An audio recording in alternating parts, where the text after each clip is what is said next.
वरना एनिमल में कोई गलती नहीं थी, तो मुझे उस कैरेक्टर से सिंपैथी होती है। बट अगर मैं उसमें ये चाहूँ कि मैं कुछ इस तरह से इसको ग्लैमर में भरूं, तो फिर ये आपकी जिम्मेदारी है। तो मैं रजत के पास गई, मैंने ऑडिशन दिया आंखों देखी के लिए, नहीं लेना तो बता ही क्यों रहा है। फिर कुछ दिन बाद उन्होंने आया कि मुझे नहीं लगता इससे बेहतर अम्मा मुझे मिलेगी। तब श्याम बाबू को मैं बहुत पसंद आई और उन्होंने मुझे कहा कि तुम्हारे साथ तो मैं और काम करूंगा, जुबैदा की, हरी भरी की और सरदारी बेगम की। बट आलिया क्यों डरेंगी अनिल कपूर से? नॉर्मल है उनके लिए तो। जब मेरे फादर की डेथ हुई थी तब से मेरे दिमाग में ये बात थी कि यार ये डेथ पे क्या हुआ था, तो किसी ने विश्वास नहीं किया इस कहानी पर, प्रोड्यूसर ही नहीं मिल रहे। ऐसे ही मैंने जस्ट बोला, नसीर सर ने हिम्मत बंधाई, उन्होंने कहा कि अरे बनाओ, क्यों नहीं बना रही हो। उसके अलावा भी काफी अवार्ड्स दिए गए, राइटिंग एसोसिएशन से बेस्ट स्क्रिप्ट का अवार्ड मिला। अब इतना बन चुका है कि अब इंडिपेंडेंट प्रोड्यूसर्स ढूंढना इस वक्त बहुत ज्यादा मुश्किल काम है, क्योंकि मैं इतनी फोकी हुई हूँ ना, इतने गुस्से में हूँ कि जब मुझे मौका मिलता है मैं कहती हूँ मुझे भी चाहिए। उनको मारते हैं थप्पड़, वो बच्चे रोते हैं, उनकी रील बनाई जाती है। रणवीर शोरी की वजह से मैं बिग बॉस पहली बार देखा है मैंने।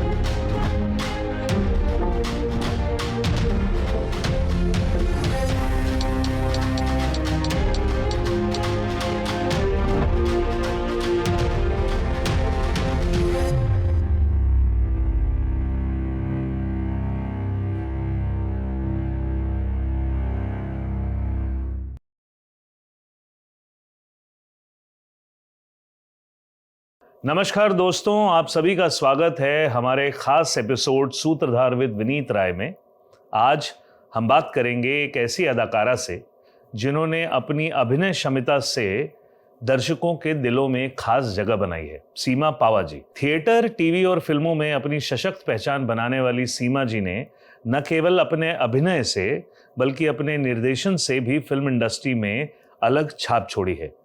हम लोग बरेली की बर्फी, गंगूबाई काठियावाड़ी और राम प्रसाद की 13वीं जैसी फिल्मों में उनके किरदार हमेशा यादगार रहे हैं।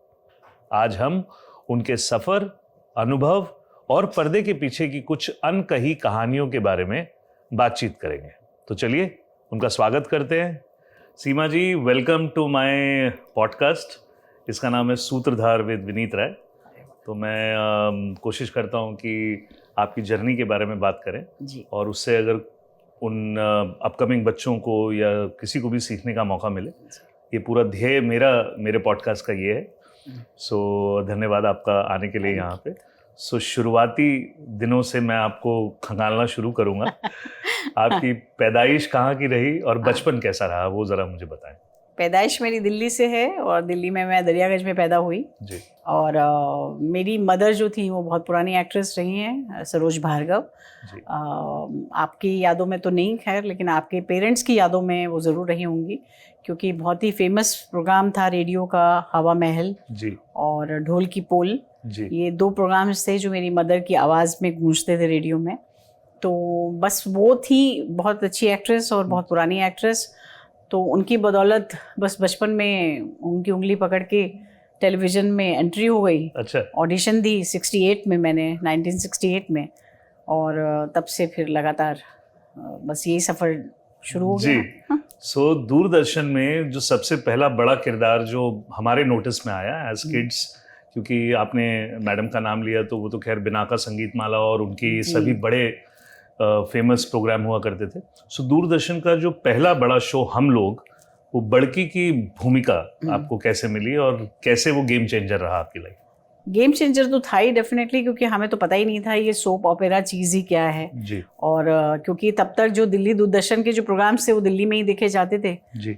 ये पहली बार ऐसा होने वाला था जो नेशनल लेवल पे टेलीकास्ट होता है, ये तो बिलीव नहीं था, ऐसा लग रहा था कि झूठ है। अच्छा। ऐसा कैसे हो सकता है, क्योंकि मैं उस वक्त जो है मैं श्रीराम सेंटर रेपिटरी कंपनी जो दिल्ली में एक थिएटर कंपनी है वहाँ काम करती थी 400 रुपये महीने पे जी। तो मेरे लिए वो एक काफ़ी थी उस वक्त के लिए और मुझे लगता था मैं अच्छी जॉब पे हूँ। लेकिन जब हम लोग आया और ये पता चला कि इसमें पर एपिसोड पैसा मिलेगा और बहुत अच्छा पैसा मिलेगा जी, तो लगा कि नहीं, ये तो झूठ ही हो सकता है, ऐसा कैसे हो सकता है कि कोई इतना पैसा हमें दे दे हमारी एक्टिंग के लिए। लेकिन हुआ ये कि कुमार वासुदेवा जो उसके डायरेक्टर थे, वो उनके साथ में एज ए चाइल्ड आर्टिस्ट काफ़ी काम कर चुकी थी दूरदर्शन में। अच्छा, वो मेरे को, मम्मी को, मेरे भाई को, हम सब परिवार पूरा टेलीविज़न में था, हम सबको जानते थे। और जब इसकी ऑडिशन शुरू हुई तो उन्होंने मुझे ऑडिशन के लिए बुलाया था, लेकिन उन्होंने किसी और किरदार के लिए बुलाया था, बड़की के लिए नहीं बुलाया था। तो एक छोटा सा उसमें किरदार था इनकी कज़न सिस्टर का, इन बड़ी बहनों की कज़न सिस्टर का। तो मैंने ऑडिशन दिया और उन्होंने कहा हाँ तुम करोगी ये रोल। मैंने कहा ठीक है। मैं तो उसमें भी खुश थी कि चलो जो एक रोल मिला है जी।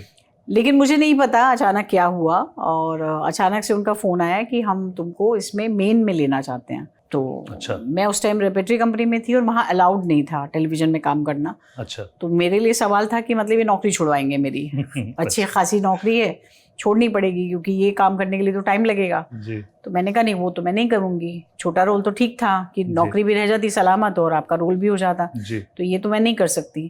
तो उन्होंने कहा नहीं, आपको पता नहीं चल रहा है शायद कि हम आपको क्या ऑफ़र दे रहे हैं। जी। मैंने कहा जो कुछ भी ऑफ़र हो, मैं थिएटर नहीं छोड़ सकती, उसका कमिटमेंट नहीं छोड़ सकती, और ये नौकरी तो बिल्कुल नहीं छोड़ सकती, बड़ी मुश्किल से मिली है मुझे। उन्होंने कहा नहीं नहीं, आप ना थोड़ा इसके बारे में सोचिए। तो वहाँ एक SM ज़हीर बहुत पुराने एक्टर रहे हैं, तो वो मुझे जानते थे करीब से। तो एक दिन वो मेरे पास आए और उन्होंने आके कहा कि तुम्हें मालूम है तुम क्या कर रही हो, तुम जो इसको मना करती जा रही हो, तुम्हें पता है ये क्या होने वाला है, ये बहुत बड़ी चीज़ होने वाली है, इसको तुम करो। जी।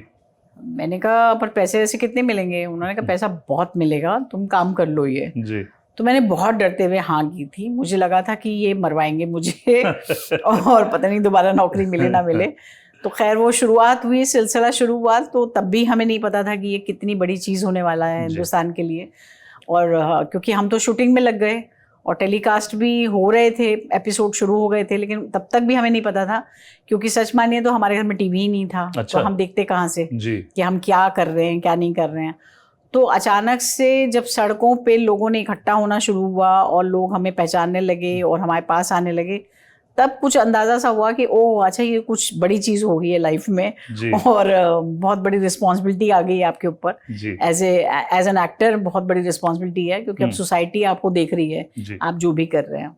तो ये गेम चेंजर तो था बहुत बड़ा। वो प्रतिक्रिया जब लोगों की आई उससे फिर घर में टीवी आया। जी जी बिल्कुल घर में टीवी बहुत लेट आया जी। बट आपको किसी तरीके से अंदाजा था कि ये इतना बड़ा हिट होगा? बिल्कुल अंदाजा नहीं था, हमें बिल्कुल भी नहीं पता था कि ये बहुत बड़ी चीज़ है कोई। और मुझे तो बिल्कुल ये भी नहीं समझ में आया था क्योंकि जब हम दूसरे शहरों में जाते थे नाटक लेके, क्योंकि मैंने थिएटर तो कभी नहीं छोड़ा, तो थिएटर जब हम करने दूसरे शहरों में जाते थे तो वहाँ मैं अपने पोस्टर लगे हुए देखती थी, होर्डिंग्स लगे हुए हैं, बड़की इन टाउन। तो मुझे इतनी हैरानी होती है इनको कैसे पता चला मैं आई हूँ। तब पता चला कि ओ ये तो ऑल ओवर इंडिया में ये प्रोग्राम देखा जा रहा है और सभी लोग उतना ही चाह रहे हैं जितना दिल्ली के लोग चाह रहे हैं। तो धीरे धीरे डिस्कवर हुआ कि ये काफी बड़ी चीज हो गई लाइफ में हमारे। अब तो खैर कालचक्र पिछले 50 सालों में इतना है कि अब लोग ये बात करने लग गए कि टीवी वापस से बुनियाद और हम लोग के पास जाना चाहिए। Now people are looking out for that. उसके 158 एपिसोड थे जो तकरीबन 2 साल लगा उसको शूट करने में हमें। तो 2 साल बस यही दुनिया थी हमारी। बट उसको एक्सटेंशन मिला क्योंकि पहले तो करीबन 13 एपिसोड या 26 एपिसोड ही हुआ करते थे। एक्चुअली में इनिशियली हमें 52 एपिसोड के स्क्रिप्ट्स मिले थे और ये पहली बार हुआ था और आखिरी बार हुआ मेरे साथ कि पहले दिन ही 52 एपिसोड के सिनॉप्सिस मेरे हाथ में थे। ये बहुत बड़ी बात थी क्योंकि आज भी किसी को इतना नहीं है कि वो सारी चीज़ें आपको दे दे। हमेशा 2 एपिसोड 3 एपिसोड मिलते हैं, उसके बाद चीज़ें क्रिएट होती हैं। पर ये ऑलरेडी क्योंकि मनोज श्याम जोशी इसके राइटर थे और मनोज श्याम जोशी नॉवल लिखते थे और बहुत बड़े राइटर थे, तो उन्होंने इसके सिनॉप्सिस पूरे लिख के हमें दिए थे कि ये 52 तक यहाँ तक डेवलप होगा ये। और 52 तक वो भी रिस्क ले रहे थे क्योंकि इंडिया का ये पहला सोप ऑपरा था, एक्सपेरिमेंट था कि लोग एक्सेप्ट करेंगे कि नहीं करेंगे। पर जब ये हिट हुआ 52 से तब फिर ये बढ़ के 158 तक गया। अच्छा जी। सो उस दौरान उसके समांतर आप थिएटर भी कर रहे थे? बिल्कुल, मैंने पहले कमिटमेंट किया था ये थिएटर नहीं छोड़ूंगी चाहे कुछ भी हो जाए। तो वो लोग मुझे शूटिंग से छोड़ते थे और मैं थिएटर करती थी, रेगुलर थिएटर करती थी। तो उन दौरान किन डायरेक्टर्स के साथ आपने काम किया? बहुत सारे डायरेक्टर्स के साथ। एक्चुअली मैं NSD के ऑलमोस्ट हाफ कह लेना चाहिए परसेंटेज मैंने सभी के साथ काम किया। अच्छा जी। अच्छा, but you never thought of going to NSD? नहीं, मैं एनएसडी में बहुत पहले एक बार मैंने कोशिश की थी, उसके फॉर्म वॉर्म भी भरे थे, जी लेकिन राम गोपाल बजाज साहब जो हैं जी। बहुत सीनियर आदमी हैं, जो मेरी मदर के बहुत अच्छे पहचान के भी थे, तो उन्होंने एक दिन मुझे कहा कि तुम क्यों भरना चाहती हो, क्योंकि जो 3 साल तुम अंदर जाके करोगी उससे भी ज़्यादा काम तो तुम बाहर कर रही हो, जी तो जी। तुम्हें ज़रूरत नहीं है, तुम क्यों किसी की सीट मार रही हो, जी जिसको ज़रूरत है उसको आने दो। जी। तो उन्होंने जब समझाया तो मैं समझ में आ गया और मैंने अपना वापस ले लिया। लेकिन बाद में मुझे रियलाइज़ हुआ कि नहीं, इंस्टीट्यूट में जाना एक ज़रूरत होती है जी और एक्टर को ज़रूर एक ट्रेनिंग पे जाना चाहिए, जी। लेकिन नहीं जा पाई मैं। बट उसके अलावा तो बॉडी ऑफ वर्क थिएटर में इतना रहा कि आपने सभी जी ज्यादातर डायरेक्टर्स के साथ काम किया। तकरीबन सब। देन उसके बाद दिल्ली से बम्बई आना आपका हुआ या कुछ साल वहीं पे? एक्चुअली मेरा तो कोई प्लान नहीं था बॉम्बे आने का। अच्छा। मैं तो थिएटर, आज भी थिएटर ही पसंद करती हूँ, ज़्यादा प्रेफर करती हूँ कि मैं थिएटर करूँ ज़्यादा। जी। और मेरा कोई प्लान नहीं था और मैंने कोई अपने फ्यूचर में ऐसा नहीं सोचा था कि मैं फिल्म की हीरोइन बन जाऊँगी या कुछ है। मनोज डेफिनेटली शुरू से चाहते थे बॉम्बे आना, उनको फिल्म्स में काम करना था, उनको बॉम्बे आना था। जी। तो जब हम लोगों की पहचान बढ़ी तो मुझे पता चला कि अच्छा, मनोज का तो इरादा ही ये है कि वो बॉम्बे जाएंगे। जी। तो सिर्फ इसलिए क्योंकि मनोज बॉम्बे जाएंगे तो जी। मेरा इरादा बना कि ठीक है, मनोज के साथ तो मैं जाऊंगी बॉम्बे। जी। लेकिन तब भी मैंने नहीं सोचा था कि मैं वहाँ जाके फिल्मों में ट्राई करूंगी या लोगों से मिलूंगी। मेरा था ठीक है, मनोज को जाना है, मनोज अपना काम करेंगे, मैं अपना फिर वही थिएटर ढूंढूंगी वहाँ कहाँ कर सकती हूँ। जी। लेकिन मेरा हमेशा फोकस जो है वो थिएटर में ही रही हूँ। जी। जी। सो संभव ग्रुप जो रहा जी, वो उसके साथ जुड़ाव कैसे हुआ और उसकी कुछ यादें? एक्चुअली में देवराज अंकुश जो एनएसडी के काफ़ी सीनियर डायरेक्टर हैं, वो बहुत पहले कुछ कहानियाँ करना चाहते थे और ये कॉन्सेप्ट भी वही लाए हैं हमारे थिएटर में कि कहानियाँ नरेट की जा सकती हैं। जी। जी। तो उन्होंने मुझे कास्ट किया था जब मैं श्रीराम में काम करती थी। जी। और फिर वहाँ से हमारे शोज काफ़ी बढ़ने लगे जी। और फिर धीरे धीरे ये ग्रुप जो है फॉर्म होने लगा और बहुत सारे एक्टर्स इसमें इंक्लूड हो गए और हम काफ़ी बड़ी तादाद में थे। दीपा साही भी थी उसमें। अच्छा। और वीरेंद्र सक्सेना थे उसमें, ज्ञान शिवपुरी थे उसमें। जी। तो ये काफ़ी सारे लोग, राजेंद्र गुप्ता। जी। तो ये सारे लोगों ने मिलके फिर ये सोचा कि हम एक ग्रुप बनाते हैं जिसमें कि हम बहुत बड़ी कमिटमेंट हमने थिएटर को दी थी। हमने 1 साल में 12 प्रोडक्शंस की थी। अच्छा। Major 12 productions. अरे वाह। और हमने इसके लिए टिकट सिस्टम भी बहुत अच्छा किया था। हम ईयरली मेंबर बनाते थे। अच्छा। ये साल का एक टिकट खरीद लीजिए, आप पूरा साल आप थिएटर देखिए। अच्छा। तो ऐसे करके हमने स्टार्टिंग का जो बेसिक मनी था उसको इकट्ठा करने के लिए ये काम किया था। अरे वाह। तो जब हमें बहुत पैसा मिल गया तो हम इजीली और प्रोडक्शंस कर सकें। तो उसमें फिर नए लोग तो आ ही जाते थे ऑडियंस में, लेकिन कुछ मेंबर थे जिनके पैसों की बदौलत हमारा थिएटर चलता था। जी। सो आपसे पहले वीरेंद्र सक्सेना जी और अच्छा। राजेंद्र गुप्ता जी भी आए। अरे वाह वाह वाह। तो उन्होंने भी अपने कुछ एक्सपीरियंस संभव ग्रुप से लेके किए। उसके बाद आंखों देखी में अम्मा का जो कैरेक्टर था, how did you get that character और उसके लिए कितनी प्रिपरेशन आपकी लगी इन टर्म्स ऑफ फिल्म? आंखों देखिए, एक्चुअली मैंने जैसे कहा ना कि मेरा कोई स्ट्रगल था नहीं फिल्मों के लिए। अच्छा। मैंने कभी नहीं सोचा था। जब मैं शुरू में आई थी तो श्याम बाबू के साथ कुछ फिल्में की थी मैंने, 3-4 फिल्में। जी।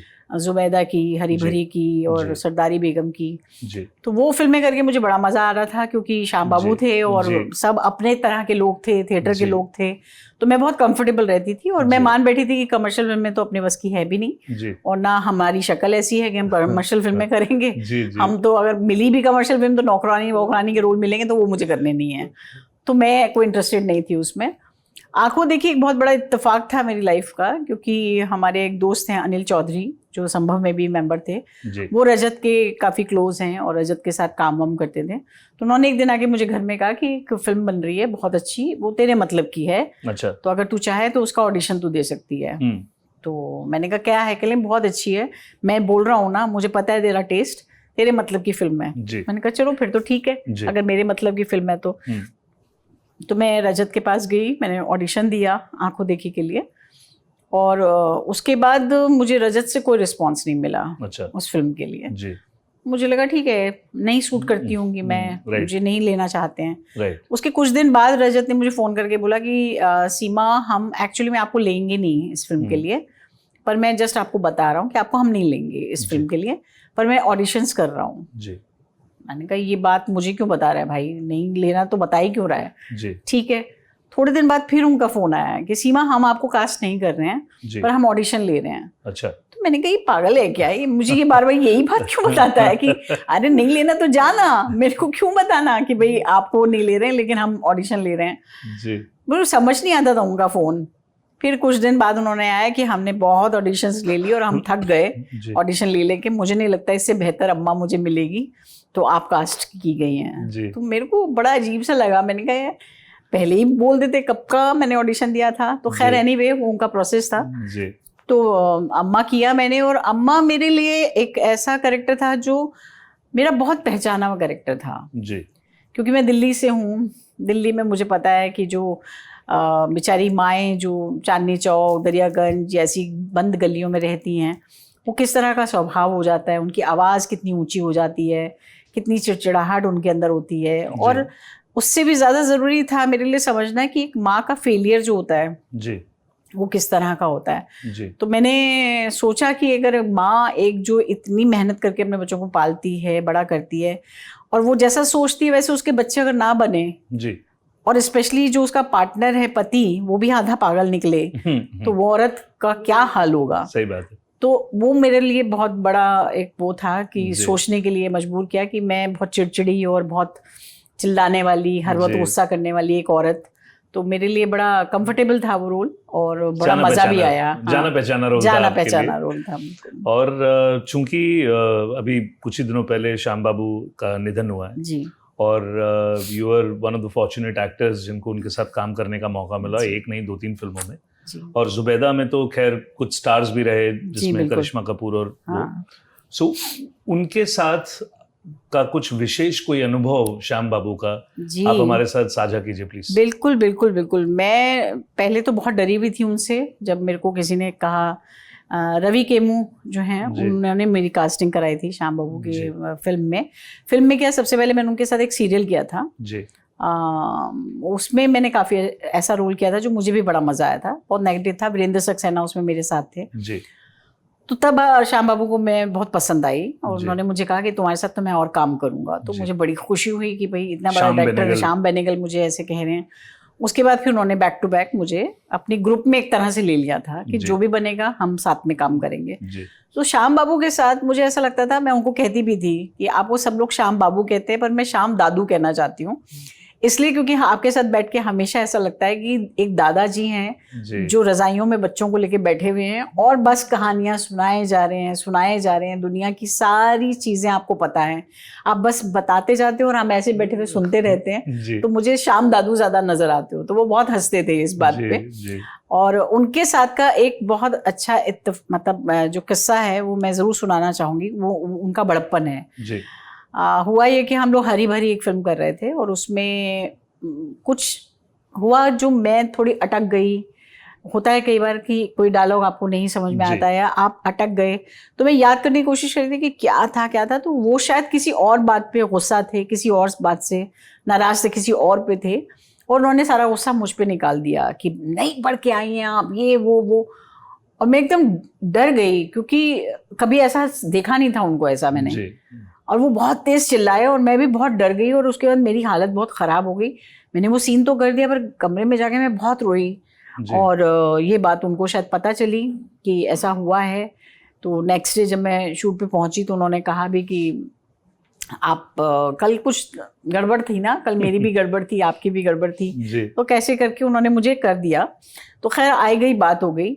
लेकिन एक इंटरव्यू मैंने उनका देखा दूरदर्शन पे जिसमें उन्होंने इस बात का जिक्र किया। अरे वाह। तब मैं एकदम ऐसे देखते देखते मुझे ऐसा लगा बाप रे, मतलब उन्होंने कहा मुझे इतना अफसोस हुआ था उस दिन, तो मुझे लगा सच में उनको अफसोस हुआ है, इसलिए क्योंकि इतने सालों बाद उन्हें ये याद था कि उन्होंने मुझे डांटा था उसके लिए। तो ये उनका बड़प्पन था, इतने बड़े आदमी थे वो कि मतलब थे कहते हुए भी अजीब सा लग रहा है, बट डेफिनेटली बहुत। अरे बाप रे बाप, किस बारे में बात करेंगे आप कौन सा सब्जेक्ट उठाएंगे उनके साथ, मतलब हर चीज इंसाइक्लोपीडिया, मतलब क्या नहीं बता सकते वो आपको। जी जी कमाल के नॉलेजेबल आदमी, बाप रे हमें भी उनके साथ मौका मिला काम करने का। सिनेमा की हिस्ट्री के बारे में जितना शायद उनको नॉलेज था, अरे किसी को नॉलेज नहीं था। एंड इवन खाने के बारे में, अगर खाना जिक्र छेड़ दिया ना आपने तो वो आपको बता देंगे कि हैदराबाद का क्या मशहूर है, लखनऊ का क्या मशहूर है, कहाँ से पैदा हुआ, कहाँ से आया था, ये मसाला कहाँ से आया था, हर चीज।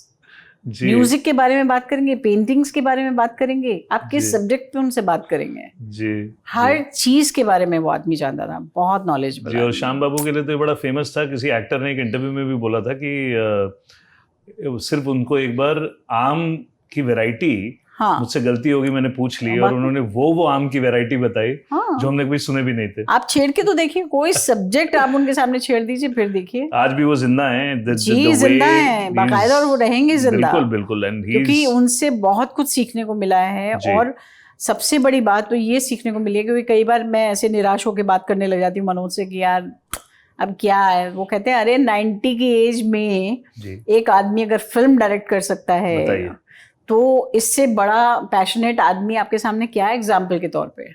वो इतना सिखाया है उन्होंने, इतना सिखा के गए हैं हमें कि आखिरी दम तक अगर आप पैशनेट हैं तो आप लगे रहिए ना।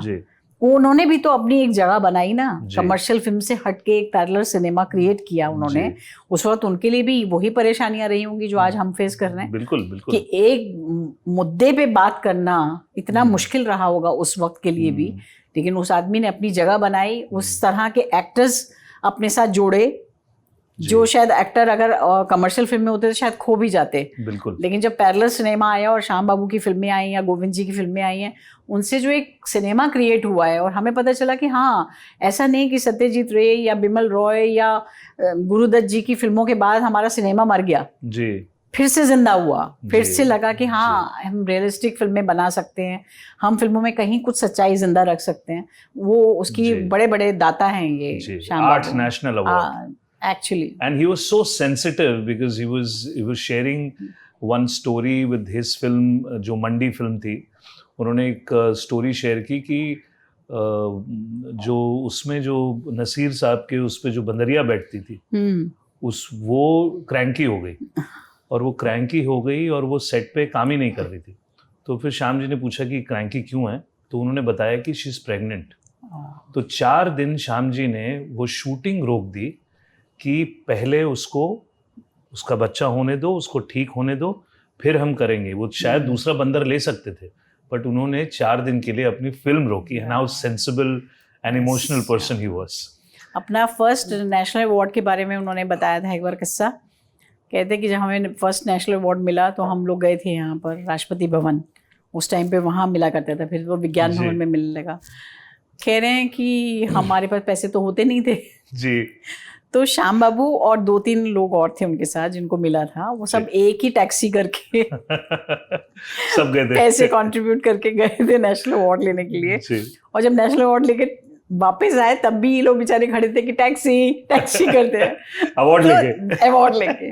तो आपको इतनी हैरानी होती है कि नेशनल अवार्ड मिला है, देखने वाले तो नेशनल अवार्ड, लेकिन एक्चुअली में कितना स्ट्रगल है इसके पीछे। फिर तो माँ के रोल्स में फरारी की सवारी, दम लगा के हैशा, फिर डिफरेंट माओ का किरदार आपको मिला। एंड देन उसके बाद मामला बढ़ा बरेली की बर्फी पे। That is one of my favourite film, क्योंकि जब हम आज के पैरेलल सिनेमा की बात करते हैं तो शायद वो ना उस जॉनरा में वो गिनी जा सकती है film, because it's very modern yet there are lot of values.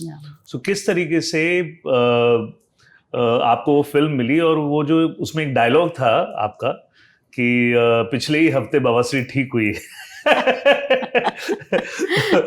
वो उसकी पूरी जर्नी कैसी रही और किस तरीके से वो पूरा फिल्म का निर्माण हुआ? मुझे लगता है इसका ज्यादा क्रेडिट जो है उसकी राइटिंग पे जाता है। नितेश तिवारी जी ने बहुत अच्छी स्क्रिप्ट लिखी थी, नो डाउट, क्योंकि जब फर्स्ट टाइम हमने रीडिंग की थी उस स्क्रिप्ट की तभी लगा था कि ओह ये तो बहुत मजेदार कैरेक्टर मिला है मुझे।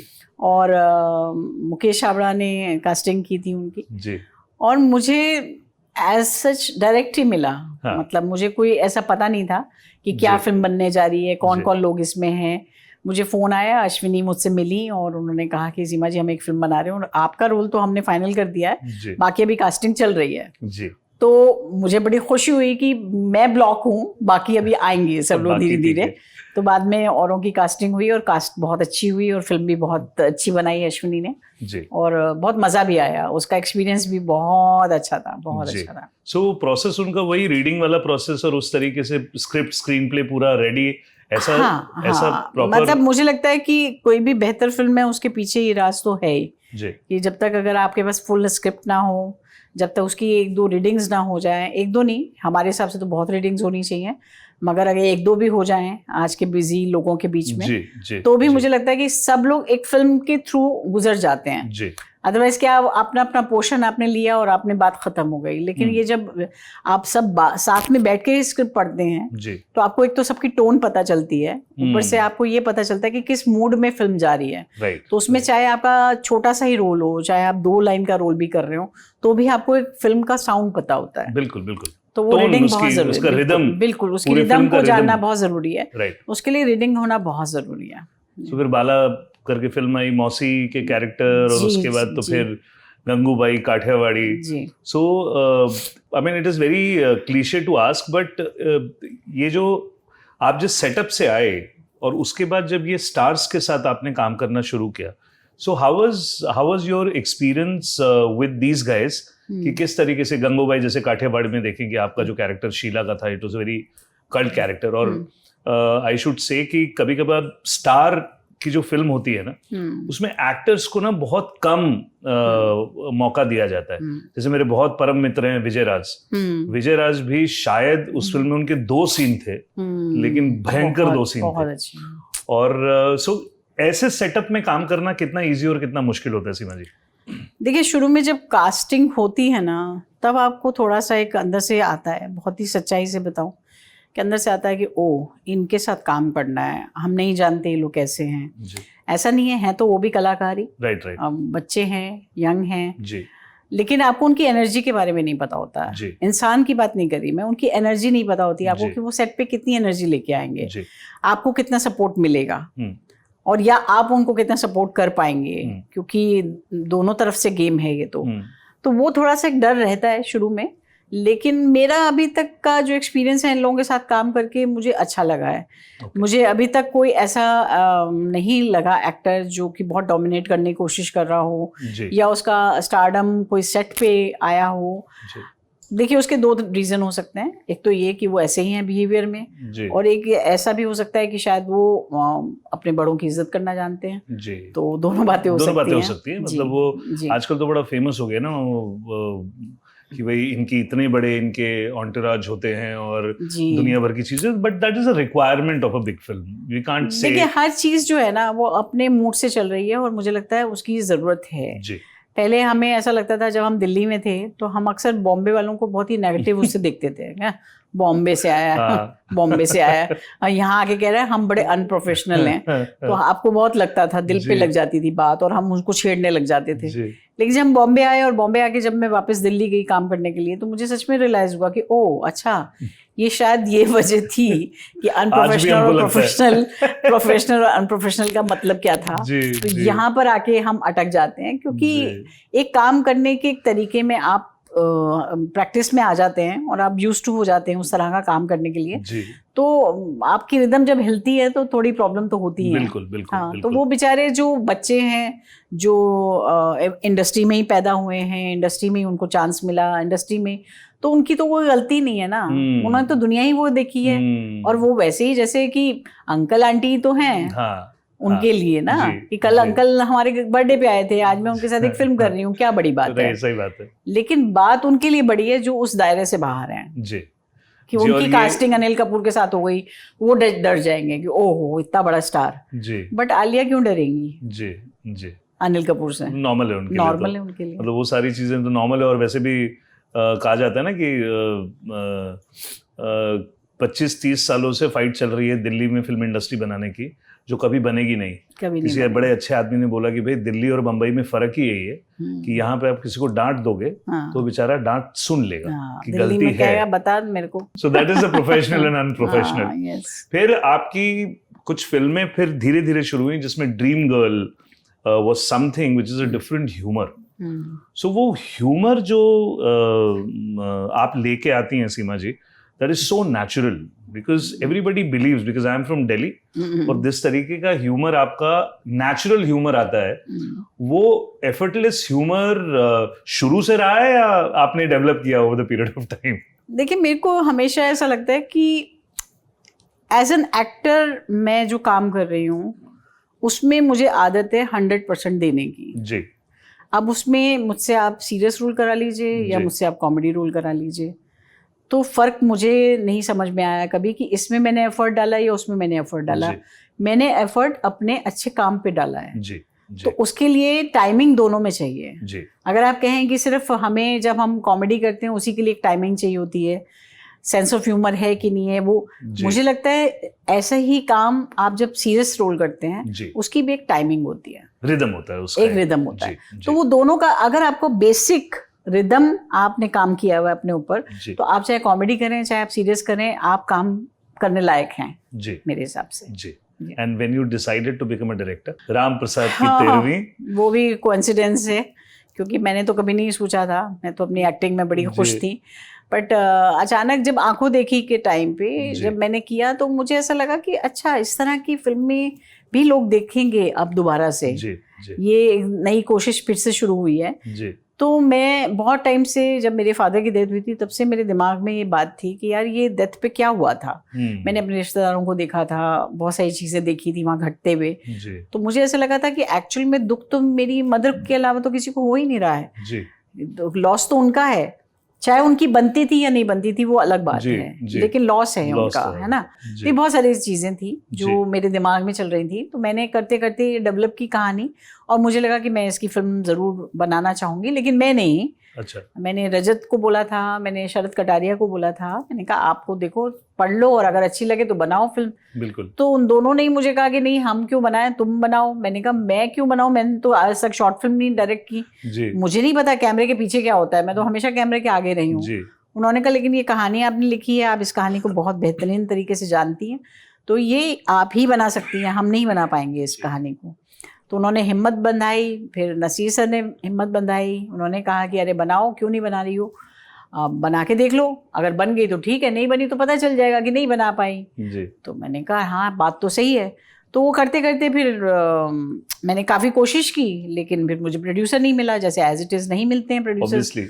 तो किसी ने विश्वास नहीं किया इस कहानी पर और बहुत धक्के खाए मैंने, बहुत सारी जगह गई, सबने कहा कि नहीं ये तो वर्क ही नहीं करेगी सीमा जी, ये कास्ट तो बिल्कुल ही नहीं वर्क करेगी जो आप सोच रही हैं। अच्छा। तो मैंने कहा देखिए कास्ट तो यही रहने वाली है। फिर मुझे ऑफर हुए स्टूडियोज से कि आप इसमें, बड़े बड़े नाम उन्होंने दिए कि आप उनको ले लीजिए, उनको ले लीजिए। मैंने कहा अगर मैंने उनको लिया तो ये फिल्म नहीं बन पाएगी, और ये फिल्म तो तभी बनेगी जब ये लोग इसमें आएंगे। तो माने नहीं, तो मैंने भी पैक करके स्क्रिप्ट रख दी। मैंने कहा चलो एक अच्छा राइटिंग का प्रैक्टिस हो गई, लिख दी है, रख दी है, देखेंगे जब भी कुछ होगा, नहीं तो पब्लिश करा दूंगी, ऐसा सोचा था मैंने। लेकिन मैं इंटरव्यू करी थी वो राउंड टेबल उनके साथ, अपना राजीव मसंद के साथ। तो राजीव मसंद की राउंड टेबल में मैंने ऐसे ही बोला, मैंने कहा भाई मेरे पास भी एक स्क्रिप्ट है लेकिन रखी हुई है, प्रोड्यूसर ही नहीं मिल रहे, ऐसे ही मैंने जस्ट बोला। अच्छा। तो वो उसके कुछ 4-5 दिन बाद मनीष मुंद्रा का फोन आया। अच्छा। कि आपके उसका कोई स्क्रिप्ट है ऐसी, मैंने सुना आपके इंटरव्यू में। मैंने कहा हाँ है। उन्होंने कहा मैं पढ़ सकता हूँ, मैंने कहा पढ़िए। उन्होंने पढ़ा, उन्होंने 5 दिन में मुझे यस कर दिया। अच्छा। उन्होंने कहा ये फिल्म तो बनाएंगे हम। तो मेरे को बड़ा ताज्जुब हुआ कि अरे ये कैसे हो गया। और फिर फटाफट ऐसी चीज़ें हुई कि सब चीज़ें वर्कआउट हो गई, क्योंकि उस टाइम पे इतना ज़्यादा प्रॉब्लम नहीं था OTT का कि उसकी परमिशन, इसकी परमिशन, डायरेक्टर और प्रोड्यूसर के आपस के हुए समझौते और फिल्म बन जाती थी। तो बस मैं बड़े अच्छे वक्त पे निपट गई, ये कहूँगी कि उस टाइम डायरेक्टर प्रोड्यूसर की चलती थी तो मेरी फिल्म बना दी उन्होंने। और बस फटाफट पे जैसे मैंने अपने दोस्तों को कहा कि भाई मैं एक फिल्म बनाने जा रही हूँ, तो मुझ पर किसी ने डाउट नहीं किया। मेरे दोस्त बड़े प्यार करते हैं मुझे, किसी ने मुझ पे डाउट नहीं किया। उन्होंने कहा बिल्कुल करेंगे सीमा। और सबने हाँ भर दी और सबने औने पौने दाम पे ये फिल्म कर दी मेरे लिए, और फिल्म बन के भी तैयार हो गई। और जी, but how difficult it was for you to cope up the first time director and actor both. So इसके लिए आपको नॉमिनेशन बेस्ट डेब्यू नहीं, मुझे अवार्ड ही मिला है। अवार्ड मिला, best debut, best debut film fair. तो मुझे 7 नॉमिनेशन मिले हैं इस फिल्म में। फिल्म फेयर के और एक अवार्ड मिला है। तो उसके अलावा भी काफ़ी अवार्ड्स दिए गए, राइटिंग एसोसिएशन से बेस्ट स्क्रिप्ट का अवार्ड मिला, ये सब चीज़ें मिली।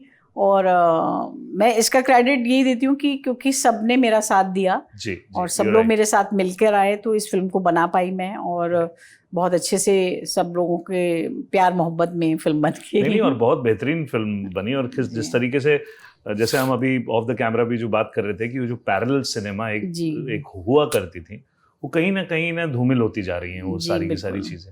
सो थिएटर में वापस से you have been actively theatre में अभी भी हैं। कौन सा एक बड़ा फेमस आपका मास समथिंग, राइट? साग मीट। जी।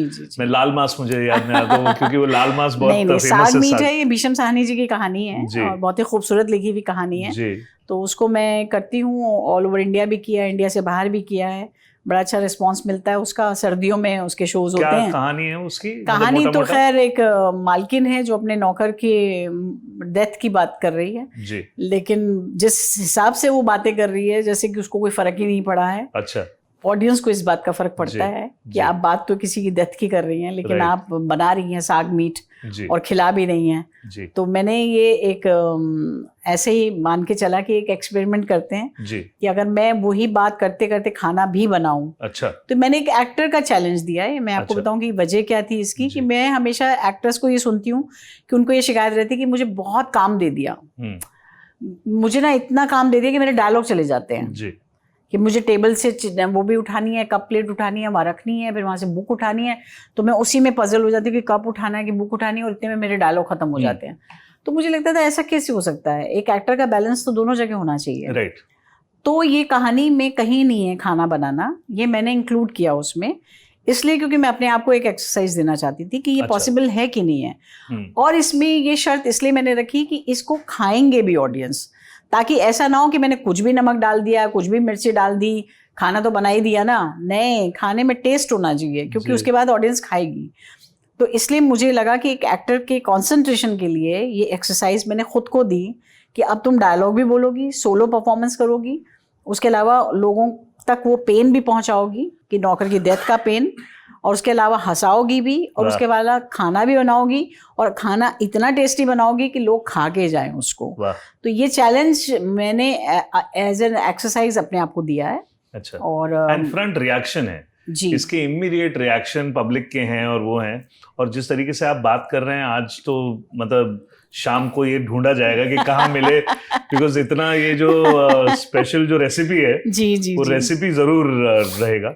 कुछ टेक्निकल चीजें हैं, because you been a very senior actor and a director, and since you have been the industry, Manoj sir is also being working, and you know आप उन फैमिलीज में से आते हो जो बहुत ही सेल्फ मेड एक्टर्स फैमिलीज हैं, जिसमें कई तरीके के रोल्स आपने निभाए और कई तरह की चीजें आप कर रहे हैं। ओटीटी के राइज से what do you think has changed in our industry? देखिए, हर चीज के प्लस और माइनस होते हैं जी। शुरुआत जब हुई तो प्लस ज्यादा थे, और प्लस ये भी है, आज भी है, एग्जिस्ट करता है कि आपकी कोई फिल्म अगर ओटीटी पे आ जाती है तो वो ऑडियंस पता नहीं सालों साल दिखती रहेगी जी। जबकि टीवी पे कोई फिल्म आती थी तो उसका इंतजार रहता था कि कोई फिल्म आएगी नहीं आएगी, कब आएगी, उस दिन मिस हो गई, फिर पता नहीं सालों बाद आएगी। तो आप एक फिल्म को लेके हमेशा तड़पते रहते थे, ये फिल्म कब देखने को मिलेगी। अब आपको पता है कि वो एक सुरक्षित जगह पर है, आप कभी भी अपना ऑन करेंगे रिमोट से और वो फिल्म आपको देखने को मिल जाएगी। तो ये सुरक्षा तो डेफिनेटली फिल्म्स को मिली है। लेकिन हर चीज़ के जो दूसरे इफेक्ट हैं वो ये हैं कि हमारे जो इंडिपेंडेंट प्रोड्यूसर्स हैं उनकी ज़मीनें हिल गई हैं जी। वो उनके अंदर के गट्स ख़त्म हो गए हैं कि वो नए सब्जेक्ट को एंटरटेन करें, उनके ऊपर फिल्म बनाएं और लोगों तक पहुंचाएं। तो धीरे धीरे हुआ क्या कि वो जो 3 साल का टाइम आया था, जो सबसे बुरा वक्त आया था पूरी दुनिया में जी, उस वक्त पे ये जो ओटीटी का चार्म लोगों को खींच लिया अपनी तरफ कि चलो भाई घर बैठे ही अब एंटरटेनमेंट मिलेगा, अब हमें बाहर जाने की जरूरत नहीं है। उससे सिनेमा को बहुत फर्क पड़ा है और आज तक फर्क पड़ा हुआ है। आज भी हम लोगों को दोबारा वापस खींचने के लिए ऑडिटोरियम में हम बहुत कुछ कर रहे हैं। हम पुरानी फिल्मों को रिलीज कर रहे हैं, री-रिलीज कर रहे हैं, ताकि शायद उसके चार्म से लोग फिर से ऑडिटोरियम में आए। पर नए कंटेंट जो हैं, जो कहानियाँ इतनी खूबसूरत लोगों के पास हैं, उसके लिए आज के दौर पे कोई प्रोड्यूसर नहीं है जी। मेरे हिसाब से। हर प्रोड्यूसर एक लाइन प्रोड्यूसर की ड्यूटी कर रहा है इस वक्त, चाहे वो जी। बड़े से बड़ा प्रोडक्शन हाउस हो। वो अपनी फिल्म आपसे खरीदता है और दूसरे को बेचता है और बीच की मलाई खाता है। जी जी। तो उसके अंदर ना तो आंख रह गई है ना सोच रह गई है कि आपकी फिल्म में इतना दम है कि वो अपने दम पे उसको थिएटर तक लेके जाएगा। जी जी। वो सब सुरक्षित गेम खेलने लगे हैं जब से ये सुरक्षा एक बोर्ड लगा दिया गया है OTT का कि कॉर्पोरेट। आप लाइए, आप यहाँ पर सामान बेच दीजिए, अपना खत्म। जैसे सुपरमार्केट, जी जी। तो सुपरमार्केट में आपका सामान बिक जाएगा, चाहे वो औने पौने दाम जो भी है MRP लगाएंगे उस पे बिक जाएगा, जी आपका कोई लेना देना नहीं। जी। पर पहले क्या होता था, पहले आप जाते थे घड़े खरीदते थे, कुम्हार से खरीदते थे, राइट। देखते थे उठा के घड़ा हल्का है भारी है, टक टक करते थे, ठंडा है नहीं है, सब चीजें देखा जाता था और जी। उसका एक मजा था। जी। वो धीरे धीरे वही हमारे सिनेमा का हो गया कि वो जो मजा है, जो जिसका इंतजार रहता था कि फ्राइडे एक नई फिल्म लगेगी हॉल पे, हम टिकट लेंगे पहले एडवांस में, हम पहला शो पहले टिकट पे जाकर देख के आएंगे, या हम इसकी तारीफ सुनने के बाद इस फिल्म को देखने जाएंगे। जी। एक फेस्टिवल था एक तरह का, जहाँ पर आपके लोग जुड़ते थे। आप अकेले तो जाते नहीं थे, Right. या तो अपने दोस्तों में जाते थे या अपनी फैमिली के साथ जाते थे। जी। तो आपकी जो एक एक्टिविटी थी, जो एक दूसरे के साथ जुड़ने का बहाना था, वो भी धीरे धीरे खत्म हो गया। जी। फिर अब महंगाई इतनी बढ़ी कि वो टिकट्स इतनी एक्सपेंसिव हो गई कि आदमी, गरीब आदमी ये सोचता है कि अरे जाने से मेरे 2000 रुपये खर्च हो जाएंगे, जी। इससे तो मैं ये महीने का ले लेता हूँ, 399 का मिल रहा है मुझे, इसमें मैं फिल्में दिखा दूंगा ना अपनी पूरी फैमिली फैमिली को। देख लेगी। तो सारी चीजें पैसे के इर्द गिर्द आ गई, तो उसमें क्रिएटिविटी बिल्कुल डर के मारे कहीं साइड पे खड़ी हो गई है। और अब उसका डर बना और बना और बना, जी। अब इतना बन चुका है कि अब इंडिपेंडेंट प्रोड्यूसर्स ढूंढना इस वक्त बहुत ज़्यादा मुश्किल काम है, क्योंकि किसी के अंदर अब ये हिम्मत ही नहीं है कि वो आपकी फिल्म को अपने दम पे बनाए और अपने दम पर फिल्म को रिलीज कर पाए। जी। क्योंकि बड़े बड़े तक जब प्रोडक्शन हाउसेस डर गए हैं, तो छोटों की तो बेचारों की कोई बिसाती नहीं है, वो जी। तो पता नहीं कहाँ दुबक गए हैं। जी। तो जी। अब जो आप पैरेलल सिनेमा की बात कर रहे हैं, वो पैरेलल सिनेमा इतने कम बजट पे बनाया जाता है, इतने कम बजट पे कि कहानी वहीं पहुंच गई जहां से शुरू हुई थी। जी। तो अभी भी आप स्ट्रगल ही कर रहे हैं, तो ये सिनेमा कब पनपेगा कि हमारा स्ट्रगल खत्म हो जाए। जी। अब फिर से क्राउड फंडिंग हो रहा है, फिर से लोग वापस वहां जा रहे हैं जहाँ जी आप जितना देते हैं उतने में हम बना के देते हैं आपको। जी। तो क्रिएटिविटी कैसे आएगी? सही बात है। भूखे पेट मैं अपने बंदों को 10 लोगों को ले जाऊंगी और आप मुझे इतना कम बजट देंगे कि उन 10 बंदों को मैं कहूंगी एक टाइम का खाना मिलेगा, पर क्रिएटिविटी जिंदा रहेगी। तो कब तक जिंदा रखेंगे? जी। भाग जाएंगे वो। सही बात है। और जब कमर्शियल फिल्में बनती हैं, जहां पर 100 करोड़ की फिल्में बनती हैं, वहां अनाप शनाप पैसा वेस्ट होता है। हम बड़ी फिल्में करते हैं, हमें दिखाई देता है कि इतना ताम झाम, इतना, इसमें तो किसी बेचारे गरीब 2 डायरेक्टर की फिल्म बन जाएगी जितने तामझाम में एक गाना शूट हो रहा है। जी। और इम्पैक्ट नहीं है। राइट। अफसोस की बात यह है कि वो करोड़ों रुपया लगा के भी अगर आप इम्पैक्ट नहीं डाल पा रहे, जी। तो आप फेलियर हैं। जी। जी। मैं आपको सैल्यूट करती कि देखो 100 करोड़ की 100 करोड़ की होती है भाई, जी। उसमें कुछ होता है, जी। पर कुछ नहीं होता है। तो फिर 2 करोड़ की क्यों नहीं? फिर 100 करोड़ में से 20-20 करोड़ की 5 फिल्में क्यों नहीं? राइट।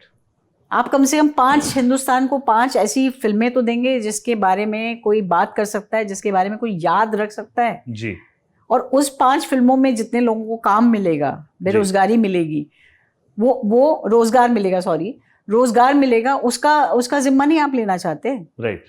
आप एक फिल्म में एक स्टार आता है, उसके साथ 25 लोग आ जाते हैं जी। जो सारी मलाई खा के चले जाते हैं। जी। उसके बैलेंस करने के चक्कर में आप जो छोटे छोटे एक्टर्स पकड़ते हैं जिनको आप फिर भी पैसा नहीं देते हैं। जी। तो स्ट्रगल तो वहीं खड़ा हो गया ना। बिल्कुल बिल्कुल बिल्कुल। हमेशा बड़ी मछली छोटी मछली को खा ही रही है। जी। और जो छोटी मछली जब पेट भर भर के बड़ी हो जाती है, वो फिर छोटी को खाने लगती है। वो बड़ी मछली होने के बाद ये नहीं सोचती कि मैं भी छोटी मछली था या थी, बिल्कुल बिल्कुल, तो मैं इनका साथ दूं। वो नहीं देता है, वो कहता है मैंने तो बहुत स्ट्रगल देखा भाई, अब मैं बड़ी मछली हो गया और मैं ही खाऊंगा। जी। मैं एग्जाम्पल के तौर पे बताऊं कि एक अगर फिल्म बनाई जाती है, मान लीजिए 40 करोड़ की, जी। उसमें से अगर 20 करोड़ एक एक्टर लेके जा रहा है, जी।